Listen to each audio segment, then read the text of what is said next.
Hello everyone, welcome back to my exam updates. So KCET ವಿಧದೊಳಗೆ ಇಲ್ಲಿ ಒಂದು ಹೊಸ ಅಪ್ಡೇಟ್ನ ಬೀಳಾಗಿದೆ ಕೆಯಿಂದ. ಸೊ ಅದ್ರ ಬಗ್ಗೆ ಇವಾಗ ಡಿಸ್ಕಸ್ ಮಾಡೋಣ. ಸೊ ಆ ಒಂದು ಅಪ್ಡೇಟ್ನ ನೀವು ಕೂಡ KF ಸ್ಟಡಿ ಬಂದು ಚೆಕ್ ಮಾಡ್ಕೋಬೋದು. ಮತ್ತು ಹಾಗೆಯೇ ನಾನು ಕೂಡ ನಿಮಗೆ ಸಿಂಪಲಾಗಿ ಮತ್ತು ಶಾರ್ಟಾಗಿ ಹೇಳೋಕ್ಕೆ ಟ್ರೈ ಮಾಡ್ತೀನಿ. ಸೊ ಇಲ್ಲಿ ಬಂದಿರೋ ಫಸ್ಟ್ ಅಪ್ಡೇಟ್ ಏನಂತ ಹೇಳಿದ್ರೆ, ಸೊ ಇವಾಗ KCET ಸ್ಪಾಟ್ ರ್ಯಾಂಕ್ ಆಗಿರ್ಬೋದು ಅಥವಾ ಅಡಿಷ್ನಲ್ ರ್ಯಾಂಕ್ ಆಗಿರ್ಬೋದು, ಅದನ್ನು ಬಿಟ್ಟಿರ್ತಾರೆ. ಅದನ್ನು ಚೆಕ್ ಮಾಡ್ಕೊಳ್ಳೋಕೆ ಒಂದು ಲಿಂಕ್ನ ಬಿಟ್ಟಿರ್ತಾರೆ. ಬಟ್ ಇವಾಗ ಯಾರಿಗಾದರೂ KCET ರ್ಯಾಂಕ್ ಅನ್ನೋಸ್ ಆಗಿಲ್ಲ ಅಂತ ಹೇಳಿದ್ರೆ ಅಂಥ ವಿದ್ಯಾರ್ಥಿಗಳು ಇವಾಗ ಆ ಒಂದು ಲಿಂಕ್ನ ಯೂಸ್ ಮಾಡಿಕೊಂಡು ಅವ್ರದ್ದು ಇಲ್ಲಿ CET ನಂಬರ್ ಮತ್ತು ಡೇಟ್ ಆಫ್ ಬರ್ತ್ನ ಎಂಟ್ರ್ ಮಾಡಿ ಸಬ್ಮಿಟ್ ಮಾಡಿದರೆ ಅವ್ರದ್ದು ರ್ಯಾಂಕ್ ಅಲ್ಲಿ ತೋರಿಸುತ್ತೆ. ಬಟ್ ಈ ಒಂದು ಸ್ಪಾಟ್ ರ್ಯಾಂಕ್ ಅಥವಾ ಅಡಿಷ್ನಲ್ ರ್ಯಾಂಕ್ ಇರುತ್ತಲ್ಲ, ಅದು ಎಲ್ಲ ವಿದ್ಯಾರ್ಥಿಗಳಿಗೆ ಅಪ್ಲೈ ಆಗಲ್ಲ.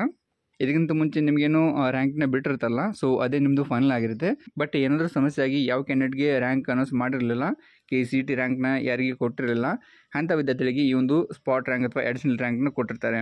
ಸೊ ಅಂಥ ವಿದ್ಯಾರ್ಥಿಗಳು ಯಾರಾದರೂ ಇದ್ದರೆ ಇವಾಗ ನಿಮ್ಮ ರ್ಯಾಂಕ್ನ ಚೆಕ್ ಮಾಡ್ಕೋಬೋದು.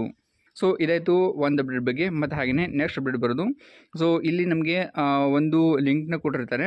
ಸೊ ಇವಾಗ ಏನಾದರೂ ವಿದ್ಯಾರ್ಥಿಗಳಿಗೆ ಕುಂದುಕೊರತೆಗಳು ಇದ್ದರೆ ಅದನ್ನು ಒಂದು ಪೋರ್ಟಲ್ನ ಓಪನ್ ಮಾಡಿ ಸಪ್ರೇಟಾಗಿ ಲಿಂಕ್ನ ಬಿಟ್ಟಿರ್ತಾರೆ.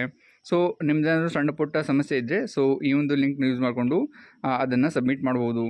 ಸೊ ಇಲ್ಲಿ ನೀವು ಫಸ್ಟಿಗೆ ಲಾಗಿನ್ ಆಗಬೇಕಾಗುತ್ತೆ. ಮತ್ತು ಹಾಗೆಯೇ ಅಲ್ಲಿ ನಿಮಗೆ ಬೇರೆ ಬೇರೆ ಆಪ್ಷನ್ನ ಕೊಟ್ಟಿರ್ತಾರೆ. ಸೊ ಹಾಗೆಯೇ ಇವಾಗೂ ಇದುವರೆಗೆ CET ಅಪ್ಲಿಕೇಶನ್ನ ಪ್ರಿಂಟ್ ತೊಗೊಂಡಿಲ್ಲ ಅಂತ ಹೇಳಿದ್ರೆ, ಅಥವಾ ನೀವು ಪ್ರಿಂಟ್ ತೊಗೊಂಡ್ರೂ ಕೂಡ ಅದು ಒಂದು ವೇಳೆ ನಿಮ್ಮ ಹತ್ರ ಮಿಸ್ ಆಗಿದೆ, ಇವಾಗ ಅದನ್ನು ಮತ್ತೊಮ್ಮೆ ಡೌನ್ ಮಾಡ್ಕೋಬೋದು. ಮತ್ತು ಹಾಗೆಯೇ ನೀವು ಫೀನ ಪೇ ಮಾಡಿದ್ದು ರಿಸಿಪ್ಟ್ ಕೂಡ ಅಲ್ಲಿ ಸಿಗುತ್ತೆ. ಅಂದರೆ ಪೇಮೆಂಟ್ ಮಾಡಿದ್ದು ಡೀಟೇಲ್ಸ್ ನಿಮಗೆ ಸಿಗುತ್ತೆ. ಹಾಗೆಯೇ ನಿಮ್ದೇನಾದರೂ ಸಣ್ಣ ಪುಟ್ಟ ಡೌಟ್ ಇದೆ, ಸೊ ಈ ಒಂದು ಲಿಂಕ್ನ ಯೂಸ್ ಮಾಡಿಕೊಂಡು ಅದನ್ನು ಸಬ್ಮಿಟ್ ಮಾಡ್ಬೋದು. ಹಾಗೆಯೇ ಏನಾದರೂ ಪಾಸ್ವರ್ಡ್ ಚೇಂಜ್ ಮಾಡ್ಕೋಬೇಕಂತ ಅನಿಸಿದ್ರೆ ಅದನ್ನು ಕೂಡ ಚೇಂಜ್ ಮಾಡ್ಕೋಬೋದು. ಸೊ ಇಷ್ಟೆಲ್ಲ ಆಪ್ಷನ್ನ ಈ ಒಂದು ಪೋರ್ಟಲಲ್ಲಿ ಕೊಟ್ಟಿರ್ತಾರೆ. ಸೊ ಹಾಗಾಗಿ ಇವಾಗ ಯಾರಿಗಾದ್ರೂ ನೆಸೆಸಿಟಿ ಇದ್ದರೆ ಇದನ್ನು ನೀವು ಯೂಸ್ ಮಾಡ್ಕೋಬೋದು. ಸೊ ಇವಾಗ ಈ ಕಡೆ ಬಂದಿರೋ ಅಪ್ಡೇಟ್ ಇಷ್ಟ ಆಗಿರುತ್ತೆ. ಇದೇ ಥರ ಮತ್ತೇನಾದರೂ ಹೊಸ ಅಪ್ಡೇಟ್ ಬಂದಾಗ ನಾವು ನಿಮಗೆ ತಿಳಿಸೋಕ್ಕೆ ಟ್ರೈ ಮಾಡ್ತೀವಿ. ಹಾಗಾಗಿ ಇನ್ನೂವರೆಗೆ ಯಾರು ನಮ್ಮ ಚಾನಲ್ಗೆ ಸಬ್ಸ್ಕ್ರೈಬ್ ಮಾಡ್ಕೊಂಡಿಲ್ಲ, ದಯವಿಟ್ಟು ಸಬ್ಸ್ಕ್ರೈಬ್ ಮಾಡ್ಕೊಳ್ಳಿ. ಈ ವಿಡಿಯೋ ಒಂದು ಲೈಕ್ ಮಾಡಿ ಮತ್ತು ಬೇರೆಯವ್ರಿಗೂ ಶೇರ್ ಮಾಡಿ. Thanks for watching. See you next video. Tata.